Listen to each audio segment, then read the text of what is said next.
Hi எல்லாருக்கும் வணக்கம். இன்றைக்கி நம்ம என்ன பார்க்க போகிறோம்னு பார்த்தீங்கன்னா எக் ஸ்டஃப்டு பொட்டேட்டோ கட்லெட் எப்படி பண்ணதுன்னு தான் பார்க்க போகிறோம். இப்போ வந்து ரொம்ப ஈஸியாக பண்ணிடலாம், குயிக்காகவும் பண்ணிடலாம். அதுக்கு 2 வேக வச்சா மட்டும் போதும். நம்ம டக்குன்னு சிம்பிளாக முடிச்சிடலாம். குழந்தைங்களுக்குலாம் இப்போ லீவ் விட்டாங்க. லீவ் விட்டால் ஸ்நாக்ஸ் கேட்டே இருப்பாங்க. இந்த மாதிரி கண்டிப்பாக உருளைக்கிழங்கும் இருக்கும், முட்டையும் இருக்கும் வீட்டில். ஏன்னா வந்து எல்லோரும் வச்சுருப்பீங்க. இப்போ வாங்க அதை எப்படி பண்ணுறதுன்னு பார்க்கலாம். அதுக்கு வந்து ஃபஸ்ட்டு பார்த்திங்கன்னா வந்து முட்டையை வந்து வேக வச்சு எடுத்துக்கலாம். இப்போ வந்து பார்த்திங்கன்னா வந்து முட்டையில் உப்பு சேர்த்துக்கலாம். முட்டை உடையாமல் இருக்கும், முட்டையிலையும் உப்பு ஏறிடும். அதனால் வந்து உப்பு சேர்த்துட்டு இப்போ தண்ணி சேர்த்து வேக வச்சிடலாம். இப்போது அதே மாதிரி பார்த்திங்கன்னா வந்து குக்கரில் வந்து உருளைக்கிழங்கு போட்டு வேக வச்சு எடுத்துக்கலாம். இப்போ பார்த்திங்கன்னா வந்து நான் உருளைக்கிழங்குல வந்து உப்பு சேர்க்கலை. ஏன் சொல்கிறேன்னா வந்து நம்ம பிசையும் போது உப்பு சேர்த்துக்கலாம். பிசையும் போது சொல்கிறேன்னு பார்த்தீங்கன்னா வந்து வேக வச்சுட்டு நம்ம இதை வந்து மசிச்சிடுவோம். மசிச்சுட்டு இதில் வந்து வெங்காயம், கொத்தமல்லி தழை அதெல்லாம் சேர்ப்போம். அப்போ வந்து உப்பு சேர்த்துக்கலாம். இப்போ பார்த்தீங்கன்னா வந்து உருளைக்கிழங்கும் முட்டையும் வேகிறதுக்குள்ளே நான் வெங்காயம், கொத்தமல்லி தழை எல்லாம் கட் பண்ணி வச்சுட்டேன். அதுக்குள்ளே பார்த்தீங்கன்னா வந்து நம்ம பிரெட் கிராம்ஸ் வந்து ப்ரெட்டு வந்து நான் இந்த சைடு லேயரோடு தான் சேர்க்குறேன். சேர்த்துட்டு இதை வந்து நைஸாக அரைச்சி எடுத்துகிட்டு வந்துடலாம் பிரெட் கிராம்ஸ்க்கு. எதுக்காக இந்த சைட் லேயர் சொன்னேன்னா ஒரு சிலர் வந்து அதை கட் பண்ணி தூக்கி இருந்துடுவாங்க. நான் அதை எதுவுமே கட் பண்ணல, அப்படியே தான் சேர்த்து மிக்ஸி ஜாரில் அரைச்சி எடுத்துக்கிறேன். இப்போ பார்த்திங்கன்னா வந்து பிரெட் கிராம்ஸும் ரெடி பண்ணியாச்சு. அடுத்து உருளைக்கிழங்கும் விசில் வந்து வெந்ததுக்கப்புறம் இறக்கிட்டேன். இப்போ முட்டையும் உரிச்சிடலாம்.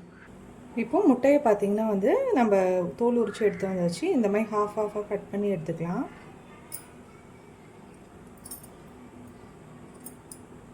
இந்த மாதிரி கட் பண்ணி சேர்க்குறதுனால அந்த உருளைக்கிழங்கு ஸ்டஃபிங் பார்த்திங்கன்னா வந்து இந்த சைடும் இருக்கும், பேக் சைடும் இருக்கும். அதனால தான் வந்து இந்த மாதிரி கட் பண்ணி சேர்த்துக்கோம். முழுசாக சேர்த்தோன்னு வச்சுக்கோங்களேன், உருளைக்கிழங்குக்கும் நம்ம மேலே வைக்கிறோம்ல ஸ்டஃபிங் உருளைக்கிழங்கு, அதுக்கும் இதுக்கும் சம்மந்தமே இல்லாத மாதிரி போயிடும். அதனால் கட் பண்ணி இந்த மாதிரி ஸ்டஃபிங் வச்சோன்னா வந்து நல்லா டேஸ்ட்டாக இருக்கும்.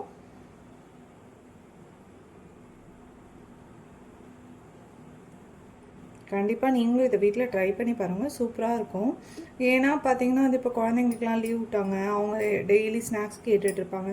இந்த மாதிரி நம்மளும் குழந்தைங்களுக்கு ஒன்றா வீட்லேயே செஞ்சு தந்து ஹெல்த்தியாக கொடுக்கலாம். இப்போது உருளைக்கிழங்க பார்த்திங்கன்னா வேக வச்சு தோல் உரித்து எடுத்துகிட்டு வந்தேன்.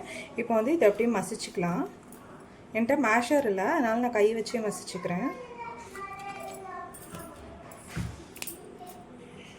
இப்போ பார்த்திங்கன்னா வந்து உருளைக்கிழங்கு நல்லா மசிச்சு எடுத்தாச்சு. இப்போ அதுலேயே வந்து பொடுசாக கட் பண்ண பல்லாரி வெங்காயம் சேர்த்துக்கலாம்.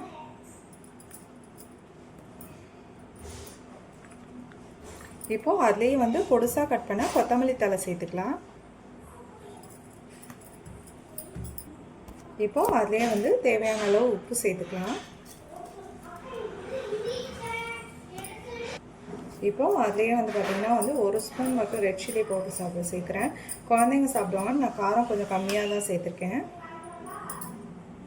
இப்போது அதுலேயே வந்து பார்த்திங்கன்னா கரம் மசாலா சேர்த்துக்கிறேன். நான் எப்பயுமே சொல்லியிருக்கேன், எல்லா வீடியோலையுமே சக்தி ப்ராடக்ட் தான் நான் யூஸ் பண்ணுவேன். அதுவும் வந்து பார்த்திங்கன்னா 1 ஸ்பூன் அளவுக்கு சேர்த்துக்கிறேன் நான்.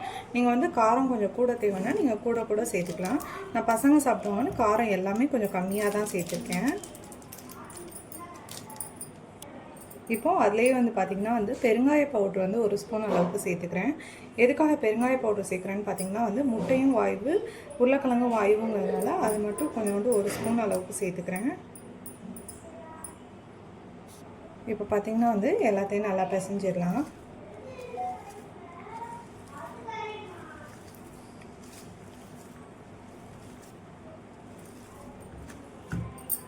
இப்போ பார்த்திங்கன்னா வந்து உருளைக்கிழங்கு பிசைஞ்சு வச்சாச்சு. இப்போ பார்த்திங்கன்னா வந்து ஒரு பவுல் எடுத்து அதை முட்டையை உடச்சி ஊற்றிக்கலாம். எதுக்காகன்னு சொன்னேன்னா பிரெட் கிராம்ஸ் வந்து நம்ம கோட்டிங் பண்ணுவோம்ல, அதுக்காக. நீங்கள் வந்து முட்டை யூஸ் பண்ணல விரும்பலை அப்படின்னா வந்து நீங்கள் கார்ன்ஃப்ளவர் மாவு கூட யூஸ் பண்ணிக்கலாம். இப்போது மஞ்சக்கரு வெள்ளைக்கரு தனித்தனியாக இருக்குது பார்த்திங்களா, இதை வந்து நம்ம வந்து பீட் பண்ணி எடுத்துக்கலாம். பீட் பண்ணுறது ஒன்றும் இல்லை, சும்மா ஒரு ஸ்பூன் வச்சே நம்ம பீட் பண்ணிக்கலாம்.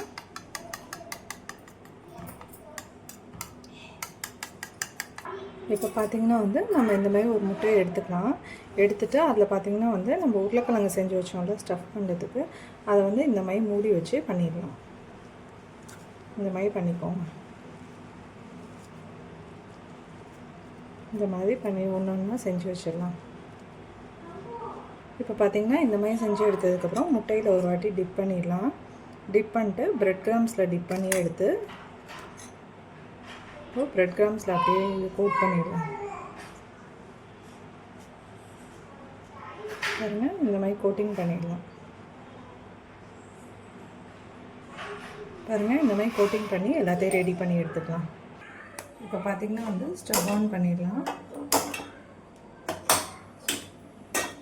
இப்போது ஸ்டவ் ஆன் பண்ணி பாத்திரத்தில் எண்ணெய் சேர்த்து எடுத்து வச்சுருவோம்.